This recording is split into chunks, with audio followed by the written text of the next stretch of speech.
Equity trading, बहुत सारे traders है, इक्विटी है, एफएनओ है। सो इक्विटी ट्रेडिंग अगर आज मुझे करनी है, so what I should look. एक मैं सिंपल सा मेथड बताता हूँ। बहुत सारे लोग कहते हैं कि ये वर्कआउट भी नहीं करता क्योंकि शायद ओवर हाइप्ड है, बट ऐसा नहीं है। प्राइस एक्शन बहुत ही सिंपल सा कॉन्सेप्ट है, higher high higher low. Actually I have coded this product so I know that it works, it makes money. Important thing is जहाँ पे लोग भूल जाते हैं, क्योंकि आपने जो भी 945 वाला जो सेटअप बताया, सो कुछ एग्जांपल्स अगर हमारे व्यूअर्स के साथ आप शेयर कर पाओगे स्क्रीन पे। तो बजाज फाइनेंस के चार्ट पे ये आप सुबह की 2 कैंडल्स हैं सर। तो फर्स्ट कैंडल जो 940 और दूसरी 945 है, आप इसमें देख सकते हैं कि पिछले 4-5 साल से बहुत ज़्यादा आईपीओज आ रहे हैं। सो बहुत बार लोग अप्लाई करते हैं एंड वो उनका एप्लीकेशन रिजेक्ट हो जाता है। तो मुझे एंटर करना है तो कब और कैसे करना है? पिछले साल ही I guess more than 70-80 IPOs list हुए। बिल्कुल। तो आप सब आईपीओस के नहीं ट्रेड कर सकते, बट वो सारे आपकी वॉच लिस्ट में होने चाहिए, क्योंकि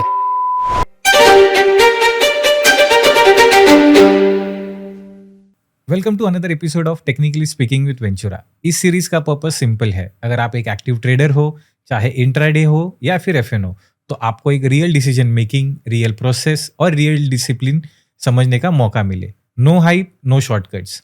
आज के एपिसोड में हमारे साथ है Vishal Trihan, SEBI registered research analyst, जिन्होंने मार्केट्स को एक स्ट्रक्चर्ड और प्रोसेस ड्रिवन लेंस के साथ देखा है।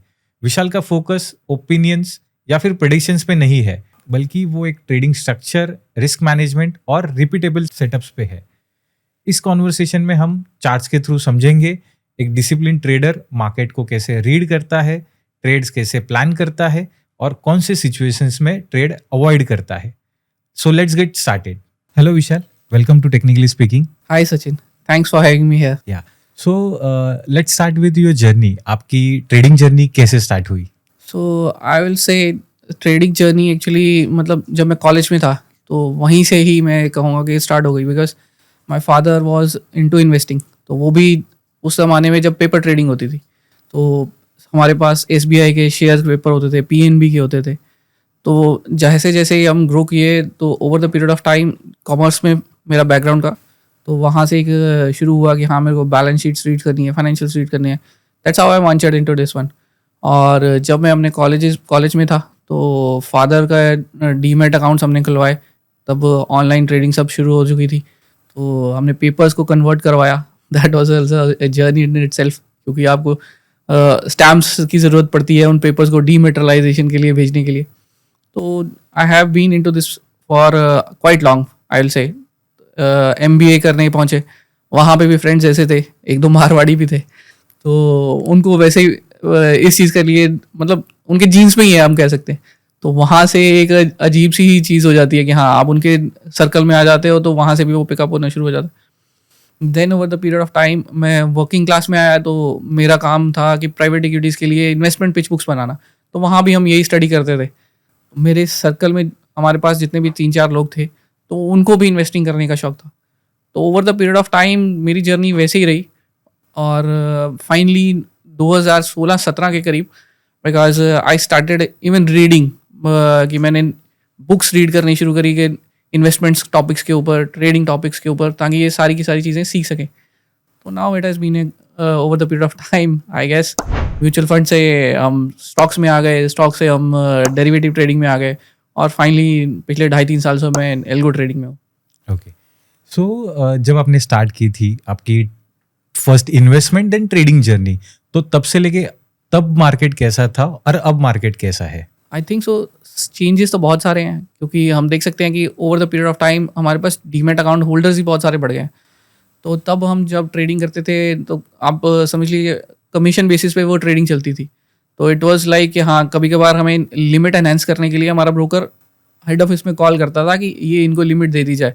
तो वो एक लेवल ऑफ ट्रेडिंग था, मतलब। और डेरिवेटिव ट्रेडिंग जैसे ही इंडिया में पिक करी है, वो एक्स्ट्राऑर्डिनरी है। कोविड ने इस चीज़ को बहुत ज़्यादा पुश किया है, और over the period of time हम ऑप्शन ट्रेडिंग जो है, अब एक नया ही फोटे आ गया है ट्रेडर्स के लिए, जो एक डेली ट्रेडिंग का बनता जा रहा है।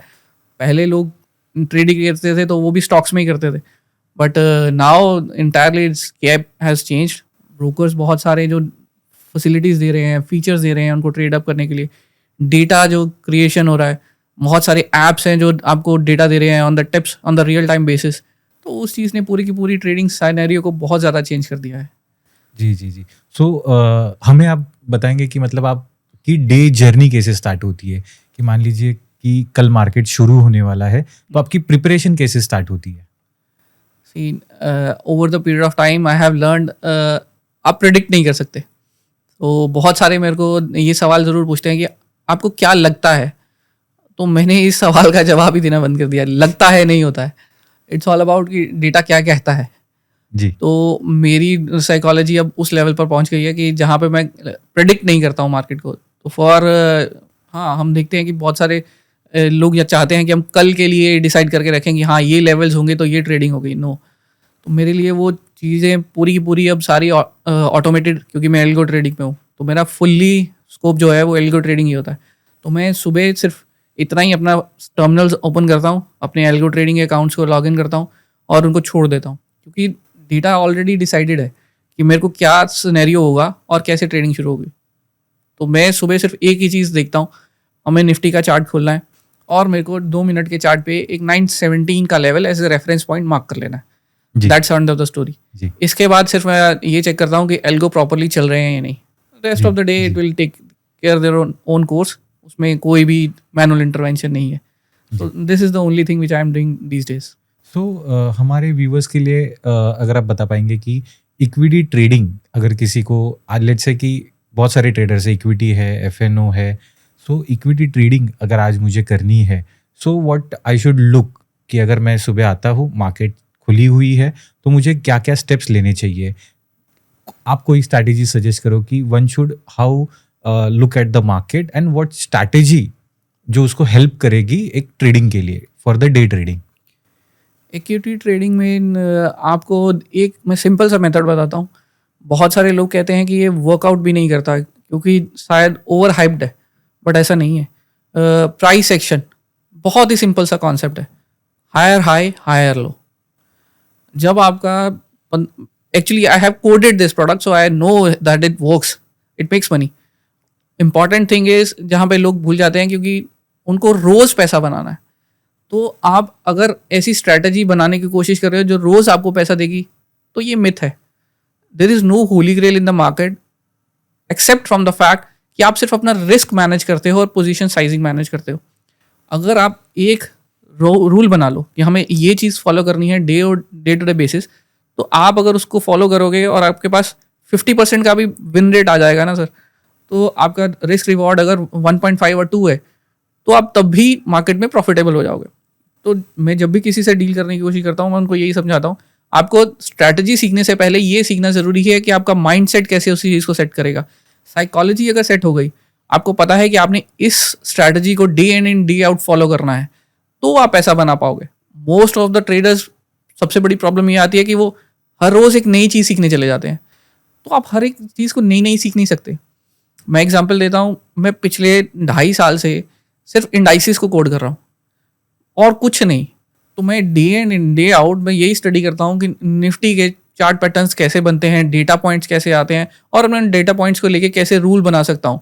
और पिछले 2-2.5 सालों में आई हैव कोडेड अराउंड 40 स्ट्रैटेजीज जो टेस्ट होती हैं, नेक्स्ट फेजेस पे सक्सेसफुल होती हैं तो वो आगे बढ़ती हैं, नहीं तो जो फेल होती हैं पीछे चली जाती हैं। तो अगर किसी को इक्विटी ट्रेडिंग भी करनी है तो उसको ये समझ आना, पहले ये समझ आना ज़रूरी है कि वो क्या रिस्क और रिवॉर्ड के साथ डील करेगा और उसको losses part of the trading है ये एक्सेप्ट करना ज़रूरी है। और सिंपल सी स्ट्रैटेजी, इसलिए मैं बोल रहा हूँ, 15 मिनट के चार्ट पे आप निफ्टी के 50 के स्टॉक्स लगा लीजिए। अगर आपके पास ज़्यादा देखने की नहीं है इच्छा तो आप कुछ स्टॉक्स सेलेक्ट कर लीजिए जो डेरिवेटिव ट्रेडिंग में है। आपको 15 मिनट्स चार्ट पे जाना है, 2 कैंडल्स देखनी है सर। एक पहली 15 मिनट की कैंडल जो 9:30 पे खत्म हो जाएगी, दूसरी 9:45 की कैंडल। अगर 9:46 पे जो 9:45 की कैंडल खत्म हुई है उसके हाई के ऊपर ट्रेडिंग शुरू हो रही है, आप वॉल्यूम को चेक कर लीजिए, आप वहाँ से ट्रेड की एंट्री ले सकते हैं। सो ओवर द पीरियड आप 4-5 ऐसे स्टॉक्स भी दिन में डाल लेंगे। तो मैंने ये लगा रखा है कि मेरे एल्गो में उसमें 4,000 का टारगेट है। तो मैं क्या करता हूँ, जैसे ही जो भी स्टॉक्स हाई राइज करने शुरू करते हैं उनमें वो कॉल ऑप्शंस खरीद लेता है। और सिमिलर रूल नीचे भी लगता है, लोअर लो लोअर हाई। पुट खरीद लेता है, 4,000 का टारगेट है, अगर आपने 4-5 खरीद लिए और उनमें से 1-2 भी अच्छे परफॉर्म कर जाए तो वो टारगेट हिट हो जाता है. सो ओवर द थिंग आपको समझना पड़ेगा कि हाँ, रोज नहीं होगा और सारे के सारे भी नहीं हिट करेंगे. आपका विन रेट जो होगा वो 40-50% के करीब होगा. But this is the one way जो बहुत ही सिंपल मेथड है. Higher high higher low, this is a price action. आप उसको फॉलो कीजिए, ट्रेंड के साथ चलेंगे तो आपको फायदा होगा. और वहाँ पे आप अगर हैबिट बना लेंगे कि एक चीज़ को रिपीट करना है over the period of time, तो आप प्रॉफिटेबल जर्नी में जा सकते हैं. जी, आपने जो अभी 945 वाला जो सेटअप बताया, सो कुछ एग्जांपल्स अगर हमारे व्यूअर्स के साथ आप शेयर कर पाओगे स्क्रीन पे. हाँ, तो ये कल 16 तारीख का चार्ट है जो अगर आप मेरी स्क्रीन पे देख पा रहे हैं. तो हम बजाज फाइनेंस के चार्ट पे हैं. तो बजाज फाइनेंस के चार्ट पे ये आप सुबह की 2 कैंडल्स हैं सर. तो फर्स्ट कैंडल जो 940 और दूसरी 945 है. आप इसमें देख सकते हैं कि हायर और हाई है. सेकंड कैंडल का हाई पहले कैंडल से हाई है और लो भी हाई है. तो this is a simple price action. तो जैसे ही आपका लेवल जो 949 के ऊपर क्रॉस करने की कोशिश करता है, 946 की कैंडल में आप देखेंगे यहाँ पे 3-4 एक साथ ग्रीन कैंडल्स लगी. तो दैट्स अ सिंपल ट्रेड. आपको इस लेवल पे जो भी एटीएम कॉल था उसको बाय करना था और वो आपका प्रॉफिटेबल टारगेट हिट करता है. आप देखेंगे मेरे पास बजाज फाइनेंस का है. तो इसमें हमने कल जो ट्रेड किया तो यहाँ पे ये ट्रेड एक्चुअली एक प्रॉफिटेबल ट्रेड था. तो आप यहाँ पे P&L में देख सकते हैं कि इसी एक ट्रेड में हमारे पास 4,000 रुपये बन जाते थे. तो इसमें हमारे पास सिर्फ इतना ही हुआ था क्योंकि प्राइस एक्शन ने जैसे ही उसको फॉलो किया था तो अगली 3-4 कैंडल तक वो हाई चलना शुरू हो गया था. और यहाँ पे लॉट साइज है, डेरिवेटिव है, तो उसमें आपने सिंपल कॉल पे किया, आपका टारगेट रखिए. इसमें 2 तरीके के आप टारगेट रख सकते हैं. मैं तो P&L टारगेट प्रेफर करता हूँ क्योंकि मैं 4-5 स्टॉक्स को जब एक साथ एंट्रीज हैं तो मेरे पास 5 स्टॉक्स की एक साथ एंट्रीज लगती हैं. अगर हिट हो गई, कुछ में कभी कभार 2-3 भी आती हैं, तो मेरे पास 4,000 का टारगेट प्राइस है. अदरवाइज आपके पास यहाँ पे 2 तरीके हो सकते हैं कि अगर आपने थर्ड कैंडल पे शुरू किया तो नॉर्मली लोग क्या करते हैं, the low of the second candle, तो आप 937 पे आप अपना स्टॉप लॉस लगा के यहाँ से ट्रेड कर सकते हैं 950 से. और ये 950 से अगर आपको 1:1 ट्रेड करना है देन आपके पास 30 पॉइंट्स होंगे. और अगर आपको 1:2 ट्रेड करना है देन आप 60 पॉइंट्स के हिसाब से ट्रेड करेंगे. और अगर आप P&L के बेसिस पे चल रहे हैं तो that's a different scenario. So this is how anybody can do it. Just आपको एक सिंपल सी निफ्टी 50 की स्क्रीन लगानी है, you will be able to get it कि हाँ आप सॉर्ट आउट करेंगे जैसे निफ्टी 50 की अपनी वॉच लिस्ट को, आपके जो वर्किंग स्टॉक्स है ऑटोमेटिकली ऊपर आ जाएंगे. तो इसमें मैं इक्विटी स्टॉक्स में भी इंट्राडे कर सकता हूँ? कर सकते हैं, बट आई वुड से कि वहाँ पे ना अपॉर्चुनिटीज़ थोड़ी कम होती हैं, पर आप कर सकते हैं. क्योंकि आप देखिए, आप परसेंटेज मूवमेंट जो गेन करने की कोशिश कर रहे हैं वो एक कॉल कॉन्ट्रैक्ट में बहुत ज़्यादा आएगा. क्योंकि अगर 20 का 22 भी हो गया तो 10% हो गया. But over the period of time जब आप स्टॉक में करने की कोशिश कर रहे हैं तो वो कम आएगा. बट हाँ, आजकल MTF लिवरेज आता है, तो आप उस चीज़ को अगर प्रेफर करेंगे तो आपके पास 4x लिवरेज होगा, तो आप उसमें भी कर सकते हैं. तो पॉसिबिलिटी है. ओके, और कुछ एग्जांपल आप शेयर कर पाओगे हमारे व्यूअर्स के साथ? तो अब हम दूसरी एग्जांपल देख सकते हैं एक्सिस बैंक का. तो एक्सिस बैंक की एग्जांपल में आप देखिए, ये 14 जनवरी का ट्रेड है जहाँ पे हमारे पास अगेन फर्स्ट 2 कैंडल्स हैं, हायर हाई और हायर लो फॉर्मेशन में था. देन आप थर्ड कैंडल पे बेसिकली इस चीज़ में आप एंट्री लेंगे 1276. अगर आप कैंडल बेसिस पे स्टॉप लॉस लगाएंगे तो आपका स्टॉप लॉस होगा 1254 and then you can trade based on आपको रिस्क रिवॉर्ड 1:1 रखना है, 1:2 रखना है, और या फिर आप ऑप्शन में ट्रेड करना चाहते हैं तो दैट्स योर चॉइस. बट यहाँ पे कुछ देर के लिए वो आगे मूवमेंट होती है, आपको सिर्फ 20 आधा घंटा इतनी ही मूवमेंट की चाहिए होती है और उसमें आपका टारगेट सेट हो जाते हैं. तो this is how the way this worked. तो ये 6 जनवरी को आप चोलाफिन का सेम पैटर्न है. First candle is green, another is higher high formation, higher low. आप 946 की कैंडल में जैसे ही हाई ब्रेक होता है 1810 पे आपका एंट्री पॉइंट बनेगा और देन आपका स्टॉप लॉस बनेगा अगर कैंडल बेसिस पे, then it's 1779 and then you will follow. तो दैट्स हाउ, इवन सिर्फ single candle was more than enough for the trade. Right. आप इंडेक्स में भी ट्रेड करते हो? मेरी सारी की सारी ट्रेडिंग आजकल इंडेक्स में ही होती है जी. मेजोरिटी ऑफ ट्रेडिंग मैं इंडेक्स में करता हूँ. जी. मैं पिछले 2.5 साल से सिर्फ निफ्टी, बैंक निफ्टी और सेंसेक्स के ऑप्शन ट्रेडिंग में ही कोडिंग कर रहा हूँ. Okay. The most of the time it is involved around the index only. Okay, so उसमें पूरा एल्गो बेस्ड ट्रेडिंग आपका चल रहा है? Yes, all algo based. Okay. अब बहुत सारे यूजर जो है वो एल्गो ट्रेडिंग नहीं कर पाते हैं, तो उनके लिए मैनुअल में कुछ आपके लिए सेटअप है 1-2 की जहाँ पे ये पॉइंट्स अगर आप देखते हो तो मैनुअल ट्रेडिंग आपके लिए ईजी हो सकती है? हो सकती है एक्चुअली। मैंने पिछले ही एक वेबिनार किया था किसी के लिए, तो उसमें मैनुअल सेटअप में तो आपको देखिए बहुत सारे लोग ये भी एक मिथ फैला देते हैं कि मूविंग एवरेजेस काम नहीं करती, वी वैप्स नहीं काम करते, सुपर ट्रेंड नहीं काम करता, सब काम करता है सर। इट्स ऑल अबाउट कि आप कितनी कंसिस्टेंसी बनाना चाहते हैं। तो कंसिस्टेंसी बनाने के लिए अगर आप सिर्फ एक प्रोडक्ट को फॉलो करना शुरू कर दें तो आपको पता लगना शुरू हो जाएगा कि वो कैसे काम करता है और आपके लिए कैसे अडेप्ट होता है। तो वन ऑफ द स्ट्रैटेजी, मैं एग्जांपल ही दूंगा उसी से, कि मैंने जो स्टार्ट क्रिएट करी, तो इस स्ट्रैटेजी में हम एक्चुअली जो इंडेक्स को नहीं मॉनिटर करना शुरू कर दें, तो मॉर्निंग में आप एटीएम स्ट्राइक्स डिसाइड कर लीजिए कॉल साइड पे और पुट साइड पे। तो उसमें हम ये डिसाइड करने की कोशिश कर रहे हैं कि रिवर्सल कहाँ हो रहा है। एक तो चीज़ है कि थीटा जो है वो प्राइम है, वो आएगा ही आएगा, चाहे कॉल साइड पे है पुट साइड पे है, दोनों में आएगा। तो आप दोनों चीज़ों को ट्रैक करना शुरू करेंगे। तो मैं ट्रेड कैसे लेता हूँ, अगर आप पी साइड में सुपर ट्रेंड नेगेटिव कन्वर्ट होता है तो कॉल साइड में आप एंट्री ले लेंगे, क्योंकि इट्स ए नॉर्मल थिंग कि रिवर्सल हो रहा है, तो अगर एक नीचे जा रहा है तो दूसरा ऊपर जाना शुरू होगा। नाउ इंपॉर्टेंट थिंग इज कि इसमें मैंने अंडरलाइन को नहीं फोकस किया, मैं अंडरलाइन को नहीं ट्रेड करने की कोशिश कर रहा हूँ। मैंने सुपर ट्रेंड इंडिकेटर यूज़ करना शुरू किया है, और वो भी 10 to 1.5 सेटिंग्स पे। तो वो जब पी में डाउन ट्रेंड आता है तो इसका मतलब है मोस्ट प्रोबेबली चांस है कि सी पिक कर जाएगी और आपको एक लोअर प्राइस के ऊपर सी मिलती है, और सी में अगर रिवर्सल आता है तो मोस्ट प्रोबेबली पी पिक करना शुरू कर देगी। तो दैट्स हाउ, अगर मैनुअली भी कोई करना चाहता है तो वो भी इस चीज़ को फॉलो करके कर सकता है। इवन सुपर ट्रेंड के लिए आप ये भी यूजेज कर सकते हैं, बहुत ही सिंपल सा रूल है, वीवैप में भी सेम रूल लगता है सर। आप एक थीटा को गेन करने की कोशिश कर रहे हैं, जब आप ऑप्शंस में ट्रेड करने की कोशिश कर रहे हैं, तो आपको सिर्फ वो पकड़नी है जिसमें कॉल और पुट दोनों में से कोई भी सुपर ट्रेंड के नीचे चल रही है या वीवैप के नीचे चल रही है। ओके, इतना सा सिंपल सा फॉर्मूला है सर, इससे ज़्यादा और कोई रॉकेट साइंस नहीं है जी जी जी ऑप्शन ट्रेडिंग में। जी। पर आपको सिर्फ उसको कंसिस्टेंटली फॉलो करना है, और अगर आप वो कर पाओगे तो आपके रिजल्ट्स आपको पॉजिटिवली जी, जी। दिखने शुरू हो जाएंगे। सेम एग्जांपल आप चार्ट में अगर बता सकते हो तो निफ्टी के लिए। यहाँ देखिए, तो मेरी स्क्रीन पे ये 12 ऑफ दिसंबर का है। तो 12 ऑफ दिसंबर में हमारे पास दो, एक ऊपर है पी का चार्ट है, नीचे सी का चार्ट है। तो आप देखेंगे सी 83,000 का कॉल का चार्ट है, वहाँ पे जैसे ही नेगेटिव ट्रेंड चेंज होता है वैसे ही हम कॉल में पुट में एंट्री ले लेंगे। तो यहाँ पे हम एक्चुअली पी के ट्रेंड को पॉजिटिव वेट करने की कोशिश नहीं कर रहे। इट्स ऑल अबाउट कि आपने सेम यूजर है, सुपर ट्रेंड है, वेरी फेमस प्रोडक्ट, आपने सिर्फ उसको अपने तरीके से कैसे ढाला। तो मैंने इसको ऐसे चीज़ किया, मैंने एक तो सेटिंग्स को चेंज कर दिया, और मैं क्रॉस रेफरेंस करने की कोशिश कर रहा हूँ कि अगर पी में नेगेटिव कन्वर्जन है तो मैं सी में ट्रेड ले लूँगा। तो आप देखेंगे कि सी का कैंडल एक नेक्स्ट कैंडल जाके ग्रीन होता है, पर हमें ट्रेड पहले ले लेना है। देन ये है आपके पास 15 दिसंबर का डेटा। 15 दिसंबर के डेटा पॉइंट में भी आप सिमिलर चीज़ चेक कर सकते हैं। ऊपर वाला पी का चार्ट है, पी का चार्ट जैसे ही कन्वर्ट होता है, सी का चार्ट अभी तक बुलिश में कन्वर्ट नहीं हुआ है, बट आप एंट्री ले लीजिए, उसके बाद आपको एक राइस मिलता है। तो इसका स्ट्राइक सिलेक्शन आप कैसे करते हो? स्ट्राइक सिलेक्शन इज बेसिकली, मैंने जब बोला, आपने पहला सवाल एक्चुअली मेरे से ये पूछा था, वही सिंपल सा रूल है सर। 917 इज अ मेरी रेफरेंस पॉइंट।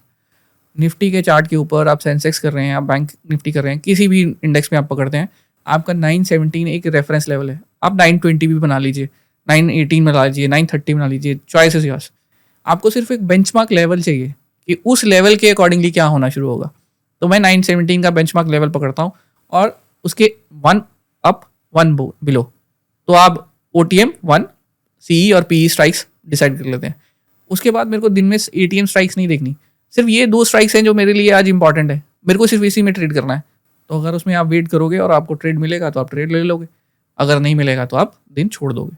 बट हमें ये देखना है कि जो ट्रेंड उसका चल रहा है वो ब्रेक डाउन होना चाहिए as a super trend. Cross reference में ब्रेक डाउन होना चाहिए जी, बिकॉज अगर आप देखेंगे ना सर, इस वाले में आपको क्लियरली दिखता है कि अगर कॉल में ब्रेकडाउन हम पकड़ते हैं तो हमें एक कैंडल पहले ट्रेड मिलता है, और अगर मैं पी में सुपर ट्रेंड चेंज करने की कोशिश करूंगा तो मेरे को हायर लेवल पे मिलेगा, तो मैं लेट हो जाऊंगा उस ट्रेंड को स्टार्ट करने में।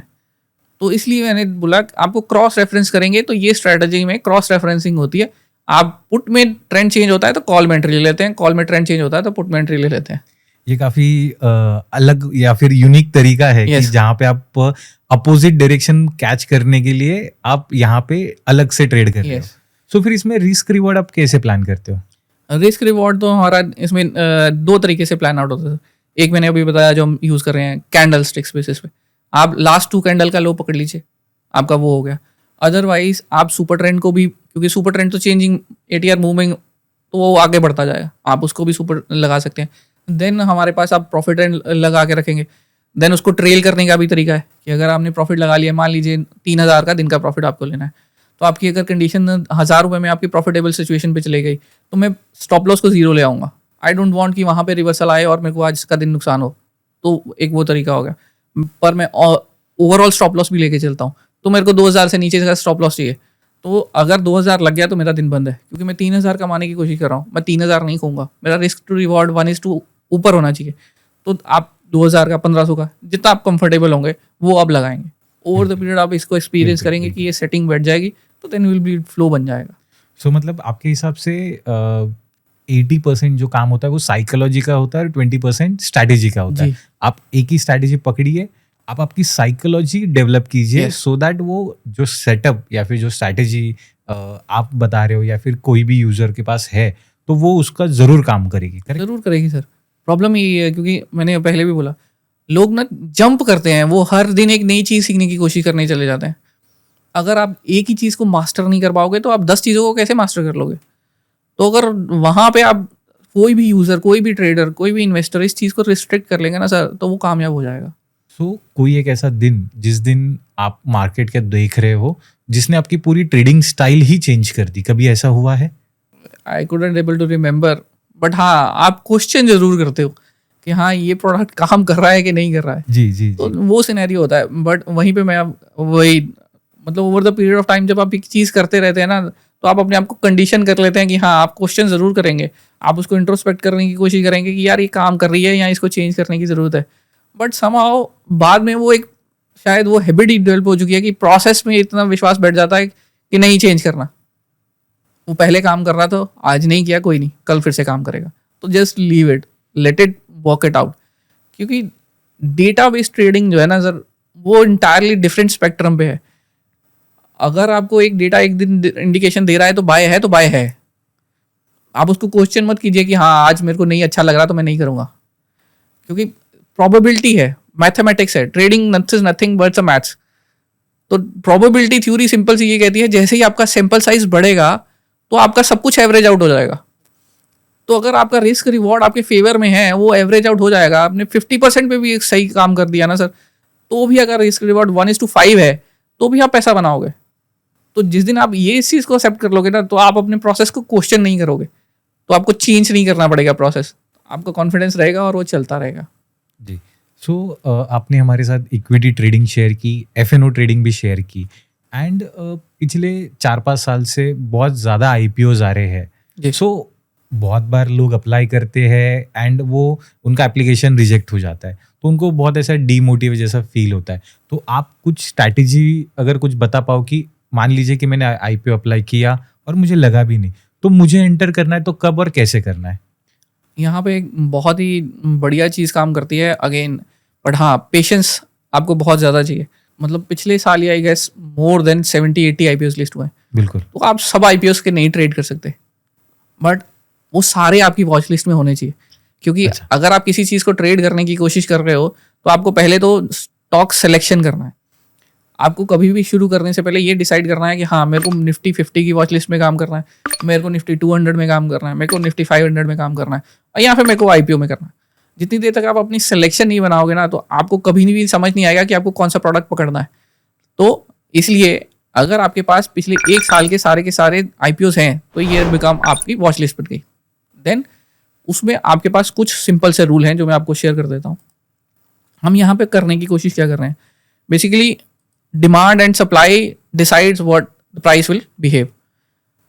और डिमांड एंड सप्लाई क्रिएट करने के लिए रिटेल इन्वेस्टर इतना पावरफुल नहीं है, क्योंकि हम खरीदेंगे कि 100 शेयर खरीद लिए, 200 खरीद लिए, 1000 खरीद लिए, that's it. But actual supply और पावर डिमांड कहाँ से आती है? वो इंस्टीट्यूशनल सेटअप से आती है. ये हम सबको एक्सेप्ट करके ही चलना पड़ेगा.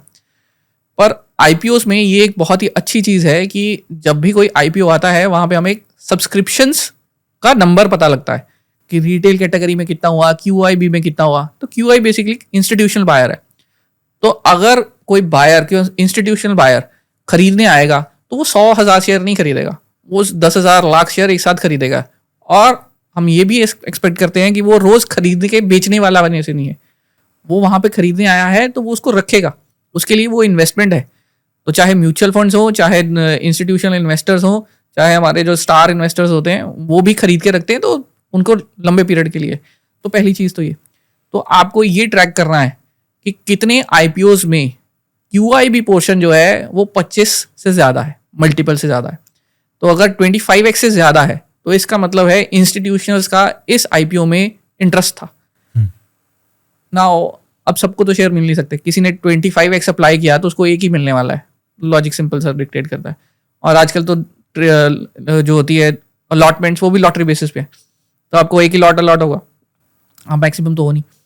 तो अगर इंस्टीट्यूशनल माना जाएगा कि इंस्टीट्यूशन उसको आईपीओ में खरीदने चाहता था, यानी कि उसकी जो भी बिजनेस मॉडल है या जो भी वैल्यूएशंस है वो उनको पसंद थी, ठीक है जी।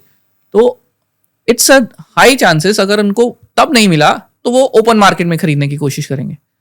तो that becomes an opportunity to follow for the retail investor. तो पहली चीज़ आपने ये चेक कर ली, आपने आईपीओ की लिस्ट बना ली। दूसरी चीज़ आपने चेक कर ली, आपने ये नोट डाउन कर लिया कि कौन से आईपीओज में आपके पास 25x से ज़्यादा क्यूआईबी मल्टीपल है, तो आपका फिल्टर डाउन हो गया। अब आपको 90 स्टॉक्स ट्रैक नहीं करने सर, उसमें से बचेंगे जो भी 30-25। देन नेक्स्ट हम ये ट्रैक करने की कोशिश करेंगे, जो स्टॉक लिस्ट हुआ है उसका फर्स्ट वीक का हाई मार्क कर लोगे आप, ठीक है जी।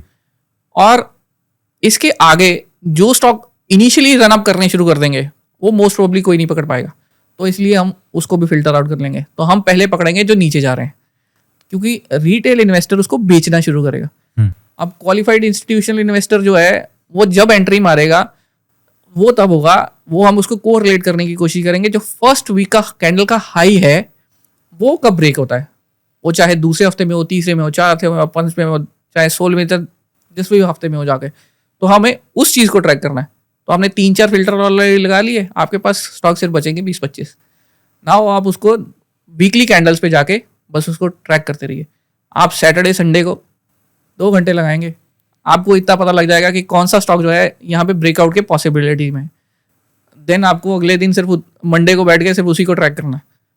आपने अलर्ट्स लगा सकते हैं, अलर्ट्स में पता लग जाता है कि हाँ, आपको मैसेज आ जाता है कि हाँ ये स्टॉक मूव अप कर रहा है, तो then you can pick up that one. तो मैं यहाँ पे आपको कुछ एग्जांपल्स देता हूँ इसी लॉजिक को लेके जो हुए हैं, पुराने एग्जांपल्स।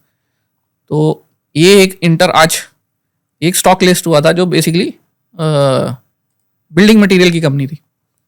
तो जब हम वीकली में चलें, ये हमारा 13-15 जो है फर्स्ट वीक का हाई है। जब लिस्टिंग होगी आप इसको मार्क कर लेंगे, ठीक है जी। बाद में स्टॉक नीचे जाता है, आपकी दूसरी कंडीशन भी पूरी हो गई। मैं आपको 2-3 स्टॉक सिर्फ वही दिखाने वाला हूँ जिसमें बाकी सारी कंडीशंस पूरी होती हैं ऑलरेडी।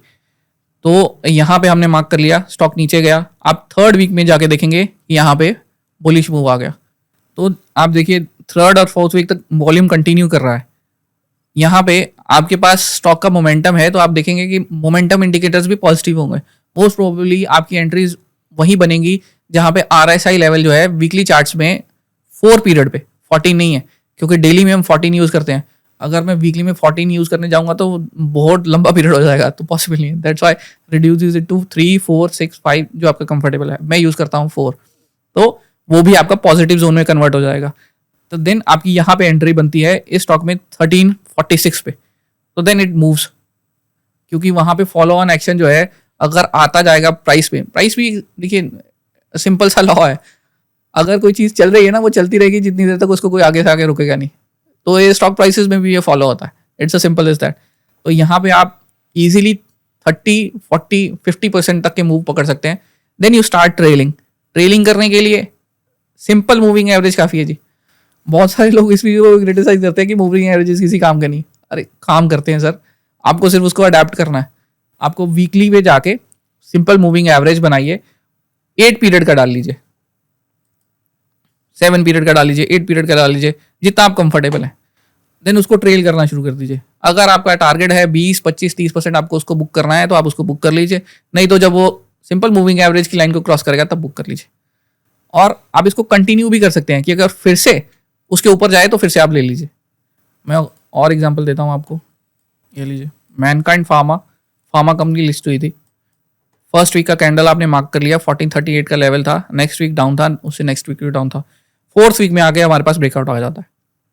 आप यही एंट्री करेंगे, ये आपका एंट्री पॉइंट है और आप उसको ट्रेड करते चलेंगे। आप अगर आपको सिर्फ ट्रेल ही करना है, आपको टारगेट नहीं पिक करना है, तो आप देख सकते हैं कि आपकी जो कैंडल क्लोज जो होती है ये अराउंड 1828 जाके सिंपल मूविंग एवरेजेस पे क्रॉस होती है। तो आपका एंट्री पॉइंट 1465 के करीब है और 1880 तक चला जाएगा, 25-30% तक का आपको आ जाएगा। ये वीकली है सर। हाँ, आपको ये भी इंपॉर्टेंट चीज़ है कि पेशेंस रखना है। इन्वेस्टिंग में पैसा सिर्फ उसको बनता है जिसके पास पेशेंस है। अगर आप ये कोशिश करेंगे कि रातों रात पैसा बन जाए तो वो सिर्फ गैम्बलिंग में ही बनता सर, वो और कहीं नहीं बनता। इन्वेस्टिंग में आपको पेशेंस रखना है। वीकली कैंडल्स हैं, let them move, let the price behave. आपको शॉर्ट टर्म में उसको नहीं देखना कि हाँ आज गिर गया कल गिर गया, नो, वीकली चार्ट पे देखिए, you will be more comfortable when you are investing in this manner. तो आप इसमें जाके ट्रेड कर सकते थे। और एग्जांपल देता हूँ मैं आपको, मेरे पास डॉम्स का एग्जांपल है। स्टेशनरी की कंपनी लिस्टिंग हुई तो फर्स्ट वीक का कैंडल हमने मार्क कर लिया, 1434 था, नीचे गिरा, प्राइस मूव हुआ। बट आप देखेंगे यहाँ पे अभी तक RSI का जो लेवल था वो ग्रीन नहीं हुआ था, वो 60 नहीं था। तो आप चाहें तो यहाँ पे कर सकते हैं, बट आई वुड से मैं ट्रेडिंग कैंडल लेता ये वाली 5 फरवरी की, और वो भी प्राइस के जब ऊपर जाती है तो आप 1470 के करीब लेवल पे उसको एंटर करते हैं। This took you an SL, but आपने लूज नहीं किया क्योंकि आपने 1460 पे 5 पे लिया था तो 1490 पे आपने छोड़ दिया, क्योंकि रेड कैंडल जो है इसको मूविंग एवरेजेस को क्लोज कर देती है नीचे। But the next entry comes again in the same stock. आपको जरूरी नहीं है वो उसको छोड़ देना है, यहाँ पे 1, 2, 3 एंट्रियां भी आ सकती हैं। आप 25 मार्च के वीक में जाके देखेंगे वो वापस मूविंग एवरेजेस के ऊपर चला जाता है, and then it gives you very good run. Around 1600 से लेके 2500 तक जाता है। तो यहाँ पे आपके पास 50% की भी अपॉर्चुनिटी क्रिएट होती है। I will give you one more example. Electronic manufacturing में हमारी बहुत सारी कंपनीज लिस्ट हुई थी, उसमें बहुत हाइप आया था। एक उसमें से एक है काइंस। आप इसमें देखें तो 1, 2, 3, 4, 5, 6, 7, 8, 9, 10 10th वीक में जाके ब्रेकआउट आता है। तो ज़रूरी नहीं है कि फर्स्ट वीक में आ जाएगा, सेकंड में आएगा, थर्ड वीक में आएगा, कहीं पे भी जा सकता है। आपको सिर्फ वो उनको स्टॉक को वॉच लिस्ट में लगा के रखना है। देन आपके पास ये ट्रेड अपॉर्चुनिटी क्रिएट होती है जो 1820 के करीब है। आपका RSI भी ऊपर चला जाता है, आपके मूविंग एवरेजेस के प्राइसेस भी ऊपर है, तो आपके पास एक क्लोजर आएगा जो आप 945 पे लोगे। ये वीक है 17 अप्रैल 23 का। बट नेक्स्ट वीक आपके पास फिर से एंट्री अपॉर्चुनिटी है, आप फिर से एंटर करिए, then you go for a long way 1800। So ये एक सिंपल सी स्ट्रेटजी है जो कोई भी इन्वेस्टर पिकअप कर सकता है, क्योंकि इसमें आप डेली चार्ट्स नहीं देख सके। तो आपको ये नहीं है कि ऑफिस से कराए तो आपको देखना है, आपको सैटरडे संडे में 2 घंटे लगाने हैं। वॉच लिस्ट कैसे बनानी है वो भी हमने देख लिया। आपको उसमें से फिल्टर लगा देना है, 25x के ऊपर वाले ही रखने हैं, तो आपके पास ऑलरेडी लिमिटेड स्टॉक्स का सेट बन जाता है। जो नीचे जाते हैं आपको उन्हीं को देखना है। देन आपने एक और फिल्टर लगा के फिल्टर आउट कर लिया, एंड देन आप वीकेंड में जाके बस इतना तो देखोगे कौन सा प्राइस के करीब आ रहा है। जो फर्स्ट वीक के हाई के करीब आएगा आप उसको मंडे ट्यूसडे को देखोगे, अगर वो ऊपर जाने की कोशिश करेगा तो आप उसको बाय कर लोगे। इस सिनेरियो में अगर आपके पास 70% से 8% का भी विन रेट आ जाता है सर, आप अच्छा खासा पैसा बना सकते हो, क्योंकि आपका जो स्टॉप लॉस है वो 10-20% से ज़्यादा नहीं जाएगा, पर आपके जो विनिंग अपॉर्चुनिटीज़ है वो कुछ 30, कुछ 40, कुछ 50 तक भी आपको रिटर्न दे देंगी। तो even 60% win rate will be very good enough for any investor to pick up the stocks and ride the trend. Thank you कि आपने ये बहुत अच्छी स्ट्रैटेजी, मुझे तो बहुत अच्छी लगी, क्योंकि बहुत बार ऐसा होता है कि आप IPO के लिए अप्लाई करते हो, काफ़ी अच्छे IPOs होते हैं और आपको मिस हो जाते हैं। तो ये काफ़ी अच्छी स्ट्रैटेजी है। सो नेक्स्ट हम जाते हैं कि अब जैसे टेक्नोलॉजी बहुत इवॉल्व हो रही है, एक्सचेंज से भी एल्गो ट्रेडिंग को भी काफ़ी एक अच्छे दायरे में लाने के लिए ट्राई कर रहा है, एंड आप खुद बहुत टाइम से एल्गो ट्रेडिंग कर रहे हो। सो लाइव ट्रेडिंग जो मैनुअल, मतलब आप चार्ट देखते हो, आप डेटा देखते हो, वो वर्सेस एल्गो आप कैसे बताओगे? बहुत ही डिफरेंट एस्पेक्ट है। यहाँ पे हम जो स्टॉक्स ट्रेड कर रहे हैं वो वीकली कैंडल्स पे हैं, और जब एल्गो ट्रेडिंग हो रही होती है वो सर 2 मिनट कैंडल पे होती है। तो जब मेरे पास कोई बंदा आता है ना पूछने के लिए कि हाँ शुरू कैसे करना है, तो मैं उनको पहले तो यही बोलता हूँ, आपको वीकली कैंडल्स मास्टर करनी है। जितनी देर तक आप वीकली कैंडल को मास्टर नहीं कर पाओगे ना, आप एक छोटे टाइम फ्रेम तक तो पहुंच ही नहीं पाओगे। क्योंकि अगर आप लंबे टाइम फ्रेम के लिए साइकोलॉजिकली प्रिपेयर्ड नहीं हो तो छोटे टाइम पीरियड के लिए बिल्कुल ही नहीं हो। तो वहाँ पे मैनुअल जो है वो बहुत ही टफ है। इसलिए ही सारा का सारा खेल जो है अब एल्गो ट्रेडिंग पे शिफ्ट हो रहा है, क्योंकि रूल बेस्ड है। मशीन में कोई भी इमोशंस नहीं है। बिल्कुल। अगर आप ये नहीं डिसाइड कर रहे हो कि आपको ट्रेड लेना है नहीं लेना है, आपका मूड कह रहा है कि नहीं लेना है, मशीन का मूड नहीं कह रहा, मशीन को इंडिकेटर मिला है, सिग्नल है, वो ट्रेड लेगी। और अगर महीने में 200 ट्रेड लग जाएंगे, वो सारे के सारे लेगी, और उसी में आपका विन रेट आपका फेवर करता है, और वहीं पे आपको जाके फायदा होना शुरू होता है।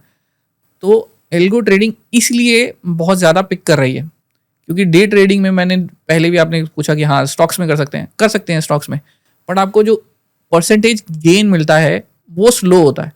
बट आप इंडेक्स ऑप्शंस की बात करेंगे तो आपके पास परसेंटेज गेन जो है वो फास्टर होता है। इसीलिए जो आप देखेंगे most of the algo trading है वो फिलहाल इंडेक्स पे फोकस है, क्योंकि निफ्टी एक लिक्विड प्रोडक्ट है। आपको बिड एंड आस्क का डिफरेंस बहुत कम होना चाहिए, नहीं तो आपके पास स्लिपेजेस इतनी ज़्यादा हो जाएंगी, आप ट्रेड नहीं कर पाओगे। स्टॉक ऑप्शंस में ये थोड़ी सी प्रॉब्लम होती है, क्योंकि आपका बिड एंड आस्क का स्प्रेड जो है ज़्यादा है। तो इसीलिए जितनी भी एल्गो ट्रेडिंग है over the period of time develop हो रही है, वो इसी चीज़ को लेके हो रही है। और आपका इमोशनल बायस जब खत्म हो जाएगा ना सर, वो चाहे आप मैनुअल इन्वेस्टर भी हो तो भी आप पैसा बनाओगे। और एल्गो में तो आप इमोशनल को हटा ही देते हो, क्योंकि वो आप कर ही नहीं रहे हो मैनुअली डिसाइड कि क्या होने वाला है क्या नहीं होने वाला है, मशीन करती जाएगी अपने आप, प्लस माइनस प्लस माइनस। आपको सिर्फ ये डिसाइड करना है कि रूल्स कौन से फॉलो करने हैं। रूल्स जो फॉलो किए जा सकते हैं वो एल्गो ट्रेडिंग में, मैं हमेशा किसी को बोलता हूँ, अगर आप उसको पेपर पे लिख सकते हो तो वो एल्गो ट्रेडिंग है, तो वो रूल बेस्ड ट्रेडिंग है, तो वो डेटा बेस्ड ट्रेडिंग है। अगर आपके सिर्फ दिमाग में है ना सर, तो वो रूल बेस्ड ट्रेडिंग नहीं है। देन आप अपनी मर्जी से कर रहे हो कि हाँ खरीद लिया बेच लिया। अच्छा, तो जिस दिन आपकी स्ट्रैटेजी पेपर पे लिखने के लायक हो गई, उस दिन समझ लीजिए आपने ये क्रैक कर लिया कोड कि आप रूल बेस्ड ट्रेडिंग पे शिफ्ट हो गए हो। और अगर आप रूल बेस्ड ट्रेडिंग पे शिफ्ट हो गए हो तो आप एल्गो पे हमेशा आ सकते हो। सो मतलब लाइक जैसे कि बहुत सारे यूजर्स लाइव ट्रेडिंग जो करते हैं, चार्ट देखते हैं, कैंडल्स को ऑब्जर्व करते हैं, और उनका बहुत बड़ा एक एक्सपीरियंस होता है जहाँ से उनको पता चलता है कि अच्छा अब मुझे पोजीशन लेनी चाहिए या फिर काट देनी चाहिए। सो उससे बहुत ज़्यादा अलग है एल्गो ट्रेडिंग, जहाँ पे आपको रूल पूरे लिखने हैं, मशीन को अंडरस्टैंड करने हैं, एंड फिर वो काम करेंगे। यस, देखिए स्टॉप लॉस एक ऐसा शब्द है जो अगर ट्रेडर की डिक्शनरी में नहीं है ना तो वो फेल है, क्योंकि यहीं पे सबसे बड़ी साइकोलॉजी काम करती है। हमारे इन्वेस्टर भी एग्जांपल ही लेते हैं, मतलब वो स्टॉक खरीद के बैठ जाते हैं और वहाँ पे होप आ जाती है ना जब, तो वो सब फेल है काम। मतलब यूनिटेक के स्टॉक में जब वो हाई फ्लाई कर रहा था, लोगों ने तब खरीदे, येस बैंक के स्टॉक तब खरीदे, और जब वो गिर रहे थे ना तो लोग कहते हैं और कितना गिरेगा। अरे यार जहाँ मर्जी जाए, आपको ये सवाल नहीं करना कितना गिरेगा, प्राइस है, कहीं भी जा सकता है, ऊपर भी जा सकता है, नीचे भी जा सकता है, आप उसको छोड़ दो। आपका स्टॉप लॉस हिट हो गया है तो आप उसको बुक करो। मैं आपको एग्जांपल देता हूँ, मेरे पास एक स्टॉक था, आई विल नॉट नेम, वो कंपनी थी जो आधार बेस्ड सोल्यूशंस के ऊपर काम करती थी। तो बहुत मार्केट में हाइप चल रहा था, कंपनी का मार्केट कैप 10,000 करोड़ से 50,000 करोड़ का पहुंच गया। मनी कंट्रोल तक उनके सीईओज आके बैठे हैं, इंटरव्यूज दे रहे हैं, सब कुछ हो रहा है। कंपनी ने बीच में एक बोनस भी दिया। Over the period of time psychology इतनी डेवलप हो चुकी थी तब तक कि हाँ क्या हो रहा है। तो स्टॉक मेरे पास था, 6 महीने में डबल हो गया, आपके पास बोनस भी आया, उसके बाद फिर से रनअप शुरू हो गया, तो मेरे पास 200-250% का गेन पड़े थे। एक दिन कुछ न्यूज़ आई कि किसी के साथ टाई अप हुआ, कंपनी ने अपनी प्रेजेंटेशन में छाप दिया, जिसके साथ टाई अप हुआ था उस कंपनी ने बोल दिया नहीं हुआ। तो वहां पे कुछ ना कुछ ऊपर नीचे था, तो स्टॉक धड़ाम से 20% गिरा। पर जैसे ही उसमें ट्रेडिंग शुरू हुई, I just sold it out. मुझे वेरीफाई नहीं करने जाना था, मेरा ट्रेलिंग स्टॉप लॉस निकल गया, मैं उसको निकाल दूंगा। जिस दिन आप स्टॉप लॉस को भूल जाओगे ना कि हाँ आप होप करोगे कि हाँ यहाँ सब कुछ अच्छा हो जाएगा, फिर से अच्छा हो जाएगा, वहाँ काम खराब होना शुरू हो जाता है, वहाँ होप आ जाती है। तो आप उस चीज़ को पकड़ के रखते हो, तो वो पकड़ के रखते हो तो आपका लॉस जो है बढ़ता है। कुछ इन्वेस्टर्स ये बहुत बढ़िया बात करते हैं कि इंडियंस में स्टॉप लॉस ना लेने की वजह से ना, मतलब हमें लॉस की तरफ ना एक अफिनिटी है कि हम लॉस मेकिंग स्टॉक्स को पकड़ के बैठे रहेंगे। और प्रॉब्लम क्या है, हम प्रॉफिट मेकिंग स्टॉक्स को ना हजम नहीं कर सकते। तो जैसे ही हमें दिखता है कि हाँ 10%, 20%, 30% हो गया, हम कहेंगे बुक करो और आगे बढ़ो। पर लॉस मेकिंग स्टॉक में लोग 40, 50% तक पकड़ के बैठे हैं, तो वो एक प्रॉब्लमेटिक फीचर है। तो अगर आप स्टॉप लॉस आपकी डिक्शनरी में नहीं है तो आप लूजर हो, आप कभी पैसा नहीं बना पाओगे। और यही चीज़ जब कन्वर्ट हो जाती है एल्गो में, तो वो पूरा का पूरा डायनेमिक्स चेंज कर देती है। क्योंकि अगर मेरी स्ट्रेटजी में मेरे पास प्रॉफिट टारगेट 4,000 का है, तो मेरा स्टॉप लॉस जो है 2500, 2600 का है, वो बंद कर देगा, काम खत्म। मेरे को सिर्फ 50% का विन रेट है, मैं फिर से वही रिपीट कर रहा हूँ। लोग 70-80, मतलब यूट्यूब में वीडियोस चलती हैं, वहाँ पे लोग बेचने की कोशिश करते हैं, हमारा इंडिकेटर 80% तक आपका। अरे यार इतनी ज़रूरत नहीं होती, आधा से ज़्यादा क्या चल रहा है वो फेक है या नहीं है, I leave it to that. आपके पास 50% का भी विन रेट है सर, अगर आप 1 रुपया गंवा रहे हो और 1.5 रुपया कमा रहे हो, तो आप प्रॉफिटेबल ट्रेडर हो। आपको सिर्फ इतनी सी बात अगर समझ आ जाएगी ना, तो आप कंटिन्यू कर पाओगे इस प्रोफेशन को। और जो निकल जाते हैं वो इसीलिए निकल जाते हैं क्योंकि वो स्टॉप लॉस को रिस्पेक्ट नहीं करते। और एल्गो ट्रेडिंग इसी चीज़ के लिए फेवर हो रही है, क्योंकि मैनुअल इंटरवेंशन बंद हो जाएगा। आपने ऑलरेडी डिफाइन कर रखा है कि ये आपका टारगेट है, आपने टारगेट भी ले लिया, बंद करो। आपका लॉस चला गया, बंद करो, and of the story. Machine के पास 100 ट्रेड आए हैं, 150 आए हैं, 200 आए हैं, वो सारे के सारे ट्रेड लेगी। तो आपका ये भी चॉइस नहीं है कि हाँ आज लेना है, कल नहीं लेना है, या छोड़ देना है। और मैथमेटिक्स काम करेगा, प्रोबेबिलिटी आपके फेवर में होगी। आप 50% की विन रेट पे भी अगर इसका रिवॉर्ड आपके फेवर में है तो आप विनर हो। तो ये सिंपल सा रूल है जो एल्गो ट्रेडिंग को फेवर कर रहा है, जो मेरे अंडरस्टैंडिंग है। बहुत सारे ट्रेडर्स को ऐसे लगता है कि एल्गो ट्रेडिंग ये बड़े पैसे जिसके पास होते हैं उसका काम है।